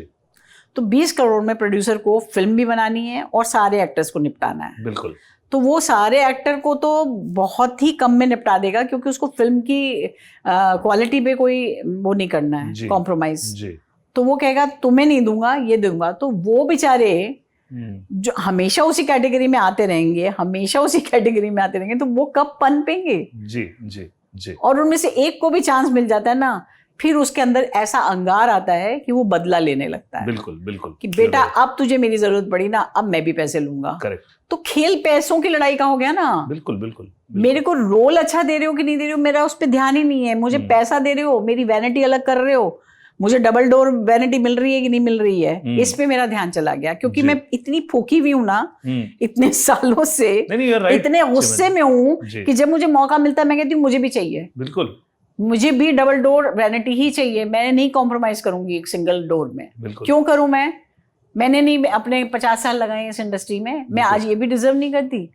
तो आपकी लड़ाई फिर वही हो गई कि आप तो वैनिटी के लिए लड़ाई करने लग गए, है ना। आप तो अपने बॉय के लिए लड़ाई करने लग गए, आप तो बिजनेस क्लास के लिए लड़ाई करने लग गए, पर आपने ये तो लड़ाई की नहीं कि सर मुझे ये रोल दीजिए ना, मैं बहुत अच्छा करूंगी। इसकी लड़ाई तो खत्म ही कर दिया आपने। आप किसी से मांग ही नहीं रहे अच्छा रोल। राइट। आप कह रहे हो जो भी तुम रोल दे दो, ऐरा गहरा नत्थु खैरा, मैं सब में हाँ कर रही हूँ, बस ये कंडीशंस दे देना कि मेरे बॉय के पैसे आ जाएं, मेरी हेयर ड्रेसर के पैसे आ जाएं, मेरी वैनिटी के पैसे आ जाएं, मेरे। तो मैं किसका झगड़ा कर रही हूँ और कहाँ जा रही हूँ भाई? राइट। फिर मैं क्यों उस इंडस्ट्री में? मैं अपने 5 लोगों के स्टाफ के लोगों का पेड़ बढ़ने के लिए इंडस्ट्री में काम कर रही हूँ, या मैं अपनी एक्टिंग की भूख मिटाने के लिए इंडस्ट्री में काम कर रही हूँ? राइट। तो मेरा मतलब आइडिया ही गलत हो गया ना इंडस्ट्री में रहने का। तो मैं क्या कर रही हूँ इंडस्ट्री में? चलिए, आपका तो बॉडी ऑफ वर्क है जो आपने इतना कर लिया। What about future? जो आने वाले जो एक्टर हैं, सारे के सारे इंस्टीट्यूशंस बंद हो रहे हैं, कोई भी वो नहीं है आज की डेट में। जितने भी जो लर्नेड एक्टर्स हैं उनके लिए भी अब बहुत मुश्किल हो गया सर्वाइव करना। बहुत मुश्किल। मतलब मैं कितने ऐसे FTI के पास आउट को जानती हूँ, ऐसे कितने मैं NSD के पास आउट को जानती हूँ जो बेचारे अपने शहरों में वापस लौट रहे हैं जी, क्योंकि वो माँ बाप से पैसा मंगा के थक गए हैं जी। अब उनका जब टाइम आया है कि वो रिटर्न कर सके अपने बूढ़े माँ बापों को, तो उनके पास कुछ भी नहीं है उनको वापस देने के लिए, इसलिए उनको वापस जाना पड़ रहा है अपने शहरों पे। शुरू होगी वापस से अब क्या करने की, और वापस जाने का रास्ता भी तो बंद हो जाता है ना। आप सोचिए, लोग भी तो आपको नहीं जीने देंगे। क्या बड़ा गया था हीरो बनने, आ गया ना वापस, आपको ताने दे दे के ही मार देंगे। तो आपको उससे भी डर लगता है कि वापस जाके तो और जूते पड़ने वाले हैं, ऐसे यहीं भूखे मरो। उसमें कुछ लोग सुसाइड कर लेते हैं, कुछ लोग भूखे ही मर जाते हैं, कुछ ड्रग्स में पड़ जाते हैं, कुछ अल्कोहल में पड़ जाते हैं, वो खत्म कर देते हैं अपनी लाइफ। बिल्कुल। इतना यूथ यहाँ आके बर्बाद हो रहा है इस वक्त। लेकिन मैं ये नहीं कह रही कि इंडस्ट्री उसके लिए जिम्मेदार है, पर इंडस्ट्री का सिस्टम उसके लिए जरूर जिम्मेदार है जी। और इसका बहुत बड़ा रीजन शायद सोशल मीडिया भी है, बिकॉज जिस तरीके से ये सोशल मीडिया की पिछले 6-8 साल में ग्रोथ हुई है, उसमें हर आदमी आज की डेट में एक्टर है। एक बड़े अच्छे डायरेक्टर थे, उन्होंने मुझे मेरे एक पॉडकास्ट में, मेरे अपने इंटरव्यू में बताया कि एक जमाना था कि डायरेक्टर को साउंड, कैमरा, एक्शन बोलने का ना एक दम होता था कि भाई मेरा बॉडी ऑफ वर्क हुआ और मैंने ये किया। आज कोई भी so called influencer back road पे इधर उधर एक्शन चिल्ला रहे हैं, तो वो he was saying कि I stopped my car and started crying कि what are the kind of films I've given to the industry and आज मेरे पास काम नहीं है और मुझे कोई काम देना भी नहीं चाहता है। और ये यूथ का हाल है, क्योंकि सोशल मीडिया ने सबको इन्फ्लुएंसर बनाया। देखिए ना, अगर मुझे 5 मिनट का एंटरटेनमेंट मिल रहा है तो मैं 3 घंटे क्यों लगाऊंगी जी। प्रैक्टिकल सी बात है जी। आप ही ने इंट्रोड्यूस किया ना ये सोशल मीडिया, सबने मिल के, और अपने पैरों पे खुद ही कुल्हाड़ी मार ली। आपने उसको शॉर्ट करते करते आज 5 मिनट में ले आए हैं, कुछ सेकंड्स में ले आए हैं एंटरटेनमेंट को जी। तो मैं क्यों करूंगी 3 घंटे देख के 4 बार हंसने के लिए वो फिल्म देखूंगी? सही बात है। सिर्फ 4 बार हंसी आएगी मुझे उस फिल्म में, और इसमें मुझे 1 सेकंड में ये हंसी वो आते चले जाते हैं, आप एंटरटेन होते चले जाते हैं। बेसिकली हमें एंटरटेन ही तो होना है ना, आपने स्ट्रेस ही तो आउट करना है ना। अब वो वॉचमैन है नीचे बैठे हुए, वो 2 वॉचमैन बैठे हुए हमारे सोसाइटी में, वो सारा दिन मोबाइल पे अपने आप को एंटरटेन कर रहे हैं। बिल्कुल। उन्हें क्या जरूरत पड़ी है शाम को जाके फिर से कहीं ढूंढेंगे एंटरटेनमेंट क्या करना है, उनको सारा दिन वहां मिल रहा है। बिल्कुल। अब वही बात है कि जो एंटरटेनमेंट दिया जा रहा है उसमें कोई सेंसर नहीं है। वो क्या दिया जा रहा है, वो एंटरटेन किस तरह से अपने आप को कर रहे हैं, जी। वो उससे क्या पनपेगा उनके दिमाग में, इसकी जिम्मेदारी सोसाइटी नहीं ले रही है। नहीं ले रही है। वो वॉचमैन कौन सी भद्दी रील्स देख रहे हैं बैठे बैठे, जी और उसी वक्त उस सोसाइटी की यंग लड़की अगर उस लिफ्ट में जाती है जी, तो कोई जिम्मेदार नहीं है उनके दिमाग में क्या चल रहा है। बिल्कुल बिल्कुल। कोई दिमाग कहाँ जा रहा है, किसका क्या देख रहा है कोई। पहले हमारे दूरदर्शन के टाइम पे, मैं ये नहीं कह रही कि हम पिछली सदी पे लौट जाएं, जी पर कम से कम कुछ लिहाज थे चीजों के जी, कि भाई ये प्रोग्राम्स आएंगे, इसमें से सेलेक्ट कर लो, आपकी मर्जी का कौन सा प्रोग्राम है। करेक्ट है, आप समाचार नहीं देखते थे, कृषि दर्शन नहीं देखते थे, आप हम लोग देख लेते थे। करेक्ट। आप ये नहीं देखते, ये नहीं चित्रहार देख लेते थे, आप फिल्म देख लेते थे। आप अब सब देख लेंगे, चाहे वो छोटा बच्चा हो, चाहे बड़ा बच्चा हो, बुढ़ा हो, कुछ भी हो। और एक बार आपने एक रील देखी, उस जैसी 100 रीलें आपके सामने आनी शुरू हो जाती हैं। ये हमारा सोशल मीडिया कर रहा है हमारे लिए। बिल्कुल। उसके बाद वो छोटे बच्चे जिनके माँ बाप उनको लेकर रील बना रहे हैं, उनको मारते हैं थप्पड़, वो बच्चे रोते हैं, उनकी रील बनाई जाती है कि रोता हुआ बच्चा ये बोल रहा है मेरे को भी तो सिखाया था। वो आपने सोशल मीडिया पे डाल रखा है। मुझे इतना गुस्सा आता है। आपको मालूम है आप क्या क्राइम कर रहे हैं अपने बच्चे के साथ? आप उसको बताते हैं कि तेरे इतने फॉलोअर्स हो गए जो तू रोया था उस दिन, आज भी खाएगा थप्पड़, एक और थप्पड़ मारूं जी। वो बच्चा फिर एक्टिंग कर रहा है उस चीज की। आप क्या कर रहे हो यार जी? आप लोगों को पता भी है आप कहाँ जा रहे हो? चलो छोड़ो, मैं कहती हूँ इंडस्ट्री को छोड़ो, फिल्मों को छोड़ो, हर चीज को छोड़ दो, मगर एज ए इंसान आप कहाँ जाने वाले हो? आपको कुछ समझ में आ रहा है? ये सोशल मीडिया का जो यूज था वो तो कहीं धरा का धरा रह गया। जो आपने इसका यूज करना शुरू कर दिया, मिस यूज करना शुरू कर दिया, उसके नतीजे जी, उसके नतीजों पे किसी का कंट्रोल है? बहुत भयंकर है, बहुत गंदा वाला, बहुत गंदा वाला। और उसका अफसोस सबसे ज्यादा ये होता है कि जब हमारे फिल्म स्टार्स भी उन छोटी छोटी रीलों की कॉपी कर करके अपनी रील्स डालते हैं, तो मैं तो कि इनको क्या जरूरत पड़ गई, ये क्यों इन्फ्लुएंसर बन रहे हैं? व्यूज चाहिए ना उनको, मतलब क्या कहाँ पहुंच गए हम जी। मैंने आपको इंडस्ट्री में 50 फिल्में दी हैं, उसके बाद मुझे व्यूअर्स की क्या जरूरत है? मेरे तो ऑलरेडी इतने व्यूअर्स होंगे बराबर। लेकिन सिर्फ वो काउंटिंग इतना मैटर करती है। मुझे याद है अभी वो बिग बॉस में रणवीर शौरी थे और भी 2-3 यंग थे वहां पर। मैं ज्यादा तो नहीं देखा, रणवीर शौरी की वजह से मैं बिग बॉस पहली बार देखा है मैंने, क्योंकि मुझे वो बहुत पसंद है और बहुत रिस्पेक्ट करती हूँ मैं उनकी। पर मुझे बहुत वो था कि ये कैसे बिग बॉस में आ गए। और अनिल कपूर जी बहुत ही कमाल मुझे लगते हैं। तो मैं देख रही थी वो एक एपिसोड जिसमें वो जो यंगस्टर्स थे ना, वो थोड़ी बदतमीजी से बोल रहे थे रणवीर शौरी जी से, काफी बदतमीजी से। तो मुझे बहुत अफसोस हो रहा था कि यार वो बहुत टैलेंटेड एक्टर है, वो बहुत ट्रेंड एक्टर है, वो बहुत काम कर चुका है। और ये कल के आए हुए लड़के लड़की जो पता नहीं कौन है, कोई चाय बना रहा है, कोई समोसा बेच रहा है, क्या है वो लोग, आप कैसे बात कर सकते हैं किसी सीनियर एक्टर से? क्योंकि आपको पता ही नहीं कि वो आदमी है क्या। और वो आदमी बहुत ऐसे करके बात कर रहा था। तो अनिल जी ने बहुत अच्छी बात की थी। अनिल जी ने कहा था ये जो तुमको जो मिले हैं ना लाइक्स, जब से ये काम कर रहा है, अगर ये सोशल मीडिया आया होता ना, तुम्हारे तो लाइक्स कहीं खड़े ही नहीं होते, राइट? क्योंकि इनके तो कितने लाइक्स हो जाते। पर हम तब के एक्टर हैं जब ये नहीं होता था, तो हम आपके कंपैरिजन में तो आते ही नहीं ना जी। आप तो तमाशे करके ये लाइक्स ले रहे हो, तो तमाशे करके व्यूअर्स ले रहे हो। हमने तमाशे नहीं किए हैं, हमने उस की साधना की है, उस एक्टिंग की साधना की है, उस फील्ड की साधना की है, और उस साधना से हमने ये कमाया है जितनी ऑडियंस कमाई है। तो ये हमारी मेहनत की कमाई है, हमारी बकवास की कमाई नहीं है ये। तो आप तो हमारे बराबर नहीं खड़े हो सकते ना भाई। मैं ये नहीं कह रही कि मैं गंदी इंसान होके बोलूँ कि मेरे बराबर में मत बैठ, पर मेरा ये पॉइंट है कि नहीं, सच में आप बराबर में नहीं बैठ सकते बेटा। सही बात, क्योंकि आपकी मेहनत में और मेरी मेहनत में बहुत फर्क है, जमीन आसमान का फर्क है। आप मेरे साथ कास्ट नहीं हो सकते। जब टीवी में पहले ऑडिशन होता था, ऑडिशन पास करना इतना भारी भरकम काम था। हर आदमी को एंट्री नहीं मिलती थी। उसकी लैंग्वेज अच्छी होनी चाहिए, उसकी जबान में उर्दू होनी चाहिए, हिंदी होनी चाहिए, इंग्लिश होनी चाहिए, प्रॉपर प्रोनाउंसिएशन होनी चाहिए, तब आपको जाके ऑडिशन में पास किया जाता था। आज गधे घोड़े जो भी मन में आएगा वो सब हमारे साथ काम कर रहे हैं। और वो इन्फ्लुएंसर्स को लिया जाता है एज ए प्रोड्यूसर, उनको कहता है कि इनको कास्ट करो, और जब वो कास्ट कर लिए जाते हैं तो वो बेचारे, उनका कसूर नहीं, क्योंकि उनको तो अपनी रील की आदत है, उनको परफॉर्मेंस की आदत नहीं ना, उन्हें वो डायमीटर पता है कि यहाँ क्या हो रहा है। वहां आके वो फलफला जाते हैं बेचारे। और जब वो नर्वस हो जाते हैं, फलफला जाते हैं, तो आपकी शूटिंग रुक जाती है। जब शूटिंग रुक जाती है तो उसका भुगतान कौन करेगा? हम। क्योंकि हम खड़े हैं उसके 36 टेक का इंतजार करने के लिए कि भाई अब एक बार बोल देगा। आप प्रोड्यूसर अपने फायदे के लिए आप कितना बड़े लोगों का नुकसान कर रहे हैं, ये क्या है? सीमा जी, सोशल मीडिया के बारे में ये पूरी चर्चाएं होती हैं। You know, what is your take on education in the industry? जिस तरीके से खत्म होती जा रही है, नए बच्चे जो उससे भागते जा रहे हैं, यू नो, चलिए ये समाज जिस तरीके से जा रहा है नहीं जा रहा है, लेकिन जो आज के बच्चे जो एक्चुअली में सीरियस काम करना चाहते हैं, आपका सजेशन उनके लिए क्या रहेगा?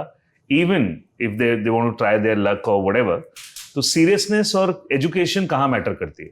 बहुत मैटर करती है। मुझे लगता है इंस्टीट्यूट्स को हमेशा जिंदा रहना चाहिए, क्योंकि वही आपको सिखाते हैं जो आपस में किस तरह से काम करना है। क्योंकि इंडिविजुअल तो हम काम जो करेंगे जी, हमें कभी समझ ही नहीं आएगा कि हम अच्छे हैं या हम बुरे हैं जी, हमेशा एक्शन के रिएक्शन से ही हमें पता चलता है कि हम कहाँ स्टैंड करते हैं। जी, और वो तभी हो पाता है जब ज़्यादा लोग हमारे आसपास हों। जी, जैसे हम वर्कशॉप भी कराते हैं, तो कोई मुझे जब कहता है कि मेरी पर्सनल वर्कशॉप कर दीजिए, तो मैं हमेशा कहती हूँ कि नहीं, पर्सनल कुछ नहीं होता, मुझे 2-3 एक्टर और चाहिए होंगे आपकी पर्सनल कराने के लिए। राइट, राइट, क्योंकि एक्शन के रिएक्शंस नहीं है तो आपको कैसे पता चलेगा आप You're क्या right. कर रहे हैं क्या नहीं कर रहे हैं। उसी तरह से मुझे लगता है एजुकेशन में भी हमारे लिए बहुत ज़रूरी है कि इंस्टीट्यूट्स को हम संभालें जितना संभाल सकते हैं, जी, लेकिन इंस्टीट्यूट के सिलेबस को बदलना बहुत ज़रूरी है। जी, इंस्टीट्यूट में प्रॉब्लम नहीं है, इंस्टीट्यूट के सिलेबस में प्रॉब्लम है, जी। या एजुकेशन सिस्टम के सिलेबस में प्रॉब्लम है जी, कि हम ऐसी चीज़ों के ऊपर एम्फसाइज कर रहे हैं जिनकी शायद ही हमें ज़रूरत है, जी, और शायद ज़रूरत भी है तो वो मेरी चॉइस पे हो सकती है। जी, लेकिन एक्चुअली में एक बच्चे को डेवलप करने के लिए, एक अच्छा इंसान या एक अच्छा जो भी प्रोफेशन वो चुनना चाहता है, वहाँ तक पहुँचाने के लिए उस बच्चे को जिस एजुकेशन की ज़रूरत है वो एक्चुअली में नए सिलेबस की ज़रूरत है, जी, जिसमें से उसको सिर्फ और सिर्फ वो बातें बताई जाए जहाँ वो मॉरली स्ट्रॉन्ग बने, जी, जहाँ मेंटली वो अच्छी चीज़ों के बारे में सोच सके।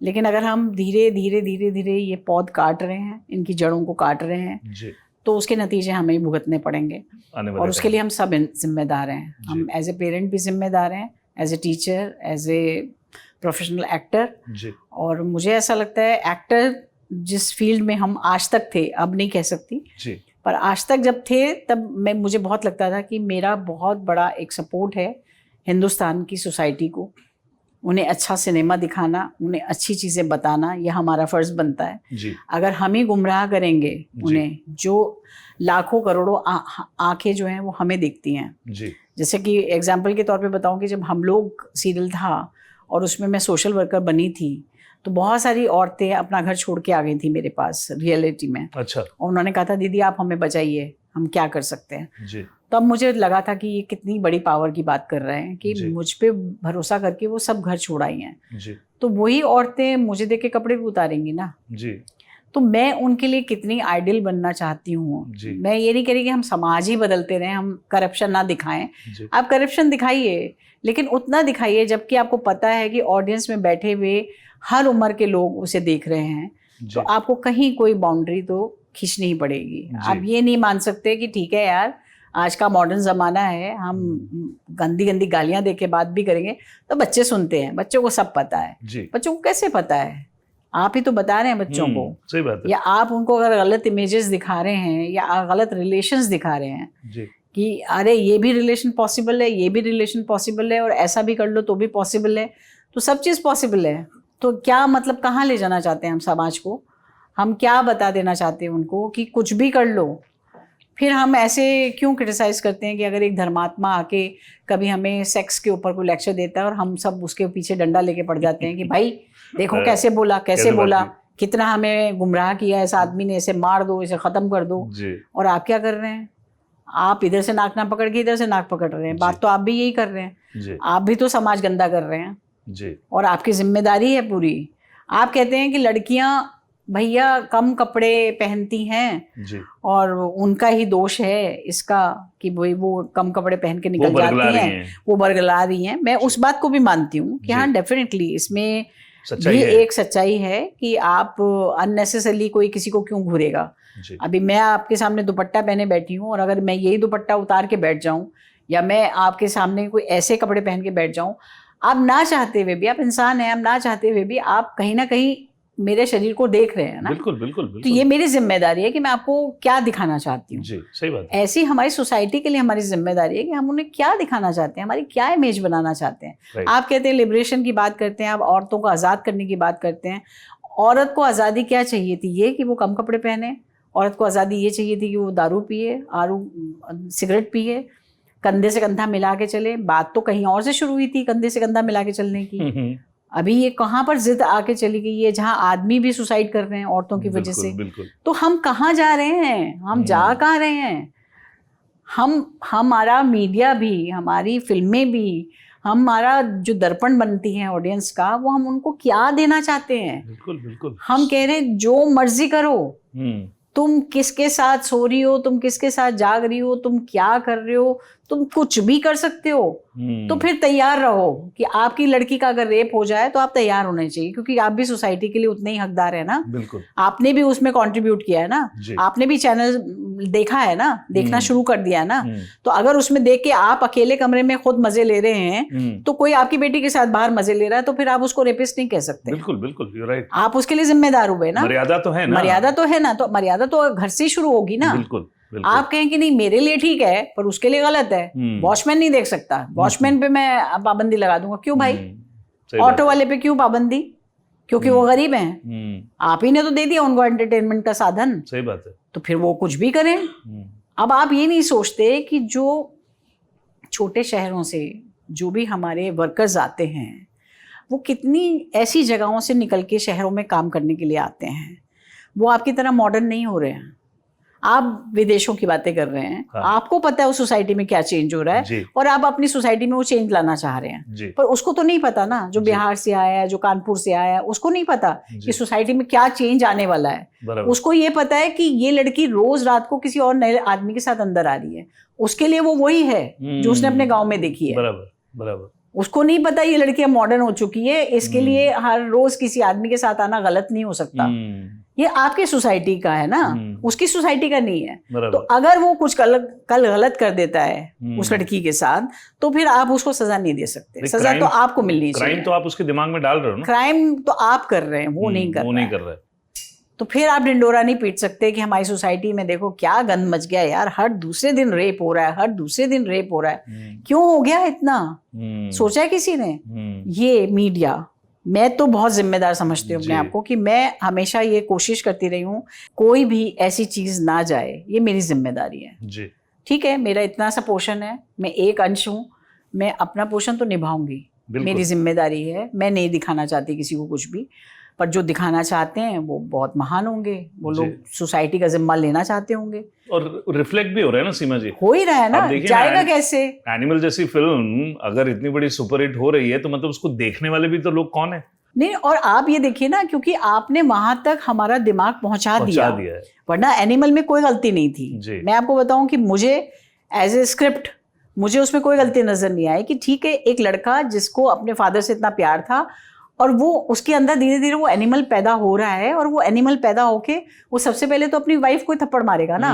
जब एनिमल क्रिएट हुआ है तो वो अपनी वाइफ को मारेगा, वो दूसरी औरतों के साथ जिस्मानी रिश्ते बनाएगा, वो एनिमल हो गया है। वो अपने आप को भी नहीं जानता, वो खुद भी कपड़े उतार के घूम रहा है अपने घर में, वो पागल हो रहा है। तो वो एक बीमारी की तरह आप अगर दिखाते हैं किसी चीज को, तो मुझे उस कैरेक्टर से सिंपैथी होती है कि बाप रे, इस लड़के का देखो ट्रॉमा, जो बचपन से फादर को लेके चला आ रहा था, आज ये ट्रॉमा में फंस के इस आदमी का ये वहशी हाल हो गया है। ये एक अच्छा कॉन्सेप्ट है जी। बट अगर मैं उसमें ये चाहूं कि मैं कुछ इस तरह से इसको ग्लैमर में भरूं, या इसमें कुछ ऐसी चीजें भी एम्फसाइज कर दूं जो गलत मैसेज दे जाए, तो फिर ये आपकी जिम्मेदारी है। कॉन्सेप्ट की जिम्मेदारी नहीं है जी। राइट। तो मेरा कंटेंट की जिम्मेदारी नहीं है। कंटेंट तो मुझे समझ में आया कि वेरी गुड यार, ऐसे ट्रॉमा से लोग गुजरते हैं बचपन से कि वो क्या बन जाते हैं हफ्शी, बाद में आपको पता भी नहीं चलता। तो वो कहानी तो बहुत अच्छी है एनिमल की, बट कहानी के साथ साथ कुछ चीजें जो ग्लैमर इकट्ठा करती हैं, जो चीजें इकट्ठा करती हैं, उसके इम्पैक्ट होंगे। फिर आप करिए, फेस कीजिए उसको, आप ही ने तो दिया है सब कुछ। So Manoj ji is my favourite actor. Thank you. और कमिंग बैक कि मनोज जी से मुलाकात आपकी कहाँ हुई? ये जरा ये सस्पेंस पूरी दुनिया को है और ये किसी को पता भी नहीं है। आपने शायद कहीं बात की है, नहीं की है, मालूम नहीं। नहीं मतलब मेरा तो मनोज, हम लोग थिएटर में ही साथ में काम करते थे। अच्छा। और बहुत साल हम लोगों ने साथ में काम किया, लेकिन ऐसा कभी सोचा नहीं एक दूसरे के बारे में। लेकिन हमारा एक प्ले था आधे अधूरे करके, उसमें हम लोगों को अचानक से ऐसा लगने लगा कि हम अगर एक दिन एक जना रिहर्सल पे नहीं आता है तो दूसरा उसको मिस करता है जी। और लगा कि ऐसे क्यों मिस करते हैं, सभी लोग तो ऐसे हैं जो छुट्टी ले लेते हैं, पर एक पर्टिकुलर आदमी के लिए आप क्यों तड़प रहे हैं कि इसने कैसे छुट्टी ले ली, क्यों नहीं आया आज, मुझे दिखा क्यों नहीं। तो वो जब मिसिंग करना शुरू हुआ, धीरे धीरे ऐसा लगने लगा कि कुछ चीज़ें ऐसी हैं जो कहीं तो कुछ अट्रैक्शन पैदा कर रही हैं। और फिर हम लोगों ने कहा ठीक है चलो चलता है। बहुत अच्छी जोड़ी है आपकी। Thank you so much. और जब भी आप लोगों को साथ में देखते हैं बहुत मजा आता है। आपके बच्चे भी एक्टर ही हैं? जी दोनों एक्टर हैं। सो घर में पूरा माहौल जो है, बिल्कुल, वो बाहर का पता नहीं, लेकिन घर में अच्छा माहौल है। घर में तो बहुत अच्छा माहौल है, बहुत अच्छे टेस्ट की फिल्में देखी जाती हैं, बहुत अच्छी किताबें पढ़ी जाती हैं, बहुत अच्छा थिएटर करते हैं हम लोग सब मिलके। हमारा प्रोडक्शन हाउस है कोपल थिएटर, उसके थ्रू हम जगह जगह जाके नाटक करते हैं। तो हमारा घर का माहौल तो बहुत सुरक्षित है जी। और छोटे ही तरीके से आपने एक जिम्मा उठाया है कि you are doing lot of workshops for upcoming actors जी। तो किस तरीके के गुण आप सिखाने की कोशिश करती हूँ? उस सच्चाई की तरफ ले जाती हूँ मैं एक्टिंग नहीं सिखाती। अच्छा। मैं उन्हें सच बोलना सिखाती हूँ। मैं सिर्फ उस वर्कशॉप में मेरा जो पूरा मेन फोकस होता है वो ये होता है कि अपने आप से सच बोलो जी। जब तुम अपने आप से सच बोलना शुरू कर दोगे, सबसे पहले तुम अपने आप को जान पाओगे, और जब तुम अपने आप को जान पाओगे तो तुम दूसरे कैरेक्टर से उसको कंपेयर कर पाओगे और उनकी भावनाओं को भी समझ पाओगे। तो जीरो पे आओ और अपने आप को समझो, मेरा ये मेन फोकस होता है। What a beautiful thought, Seema ji. And I just extended कि सडनली मेरे दिमाग में आया है कि सच्ची बात और सच बात में फर्क है। सच्ची बात ये है कि बच्चे आ रहे हैं यहाँ ग्लैमर के चक्कर में और एक दिन वो कुछ करना चाहते हैं, लेकिन सच बात क्या है, उस सच बात से अवगत कराना उनको बहुत जरूरत है। बहुत जरूरत है। और इसी नोट पे thank you very much Seema ji for coming here and wish you all the very best. And thank you. आगे आने वाले जो भी प्रोजेक्ट्स हैं उसमें हम आपको और और अच्छे काम करते देखना चाहेंगे and looking forward for more direction from you. Thank you so much. Thank you very much for coming here. Thank you Seema ji. Thank you. नमस्कार दोस्तों, मैं आज यहाँ पर आई फ्राइडे टॉकीज के पास और मैंने विनीत जी से बात की और मुझे बड़ा मज़ा आया। और मुझे लगता है कि पहले मैं बहुत डरी हुई थी कि पता नहीं इंटरव्यू कैसा होगा, क्या होगा, लेकिन इतनी मज़ेदार बातें हुई उनके साथ और इतनी सारी चीज़ें हमने डिस्कस की हैं जो मुझे लगता है आप तक तो ज़रूर पहुंचनी चाहिए। तो कैसे पहुंचेगी तभी जब आप सब्सक्राइब करेंगे ना, तो आप कर दीजिए, है ना, आज ही कर दीजिए और अभी कर दीजिए और हमसे मिलिए। Thank you. तो दोस्तों, आज के इस खास एपिसोड में हमने सीमा पावा जी की प्रेरणादायक यात्रा को करीब से जाना। उनके थिएटर के दिनों से लेके फिल्म में अभिनय और फिर निर्देशन और निर्माण तक का सफर, हर कदम पे उन्होंने अपने जुनून और कड़ी मेहनत से मिसाल कायम की है। उन्होंने न केवल एक अदाकारा के रूप में अपने कला को निखारा, बल्कि अपने अनुभवों से सीखा कि आधुनिकता और अपनी जड़ों से जुड़े रहना एक सच्चे कलाकार की पहचान है। उनकी कहानी हमें सिखाती है कि अगर आप अपने सपनों को पूरी सच्चाई और आत्मविश्वास के साथ जीते हैं तो हर चुनौती एक नए अवसर में बदल सकती है। सीमा जी ने जिस तरीके से अपनी कला और सोच को नई ऊंचाइयों तक पहुंचाया है, वो हर सपने देखने वाले के लिए एक प्रेरणा है। अगले एपिसोड में फिर से मुलाकात होगी एक और खास शख्सियत के साथ और उनकी प्रेरक कहानी के साथ। तब तक देखते रहिए फ्राइडे टॉकीज और प्लीज चैनल को सब्सक्राइब करना मत भूलिएगा। धन्यवाद।